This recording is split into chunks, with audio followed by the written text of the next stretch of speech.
Nagdadagsaan na sa mga pamilihan ng mga last-minute shopper. Mabenta ngayon ang mga pampaswerte gaya ng mga bilog na prutas at maging ang mga bilog na cake. Makibalita tayo kay Trisha Safra.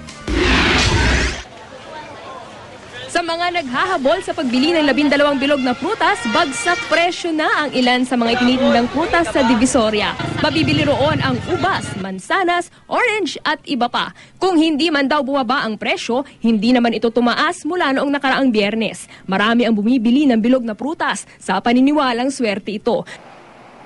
Pero bukod dyan, swerte rin daw ang mga ring-shaped at bilog na cakes. Kaya mabenta na ang mga ito sa mga Davaoenyo.